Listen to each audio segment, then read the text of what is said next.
দুপুর বন্ধুরা। এই দেখো আজকে অনেক কিছু রান্না করেছি আর 2-3 জনকে নিমন্ত্রণও করেছি আজকে খাওয়ার জন্য। তো এই দেখো এদিকে এখন আলুর চিপস ভাজা হচ্ছে, বাদ বাকি রান্না কিন্তু আমার হয়ে গেছে।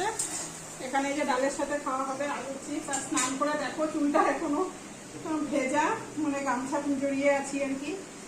তো চলো দেখাই কি কি রান্না করেছি। এই দেখো 1 বাটি ভাত এখানে দিয়ে দিলাম, সাথে আছে 1 বাটি পোলাও।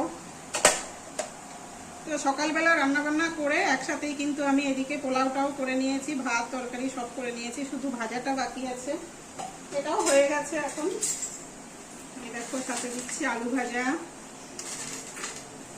একদম চিপস ঘরে ভাজা, মানে নিজে কেটে নিয়েছি এরকম পাতলা করে।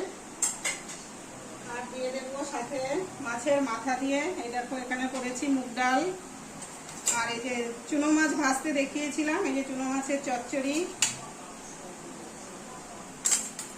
এই দিয়ে দিলাম।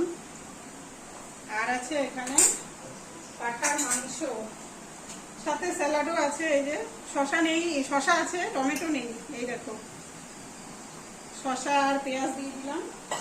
আর এখানে আছে পাঠার মাংস, যেহেতু আমাদের এখানে খাসির মাংসটা পাওয়া যায় না সেই জন্য এই যে পাঠার মাংস করেছি। আমাদের এখানে একদম কচি পাঠা পাওয়া যায়, তো সেই মাংসটা কিন্তু খেতে দারুণ লাগে।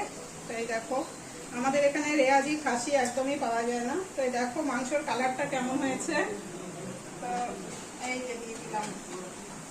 তো আজকের সপ্তমীর থালি হচ্ছে এটা, আজকে আমাদের দুপুরবেলার লাঞ্চ। তো কেমন হয়েছে একটু কমেন্ট করে জানিও। তো তোমরা কি কি রান্না করেছো আজকে একটু কমেন্ট করে জানিও। আমি কিন্তু এই পুজোর কদিন ঘরেই রান্না করে খাই, বাইরে একদমই খাওয়া হয় না। তো দেখো আজকে থালিটা কেমন হয়েছে একটু কমেন্ট করে জানিও।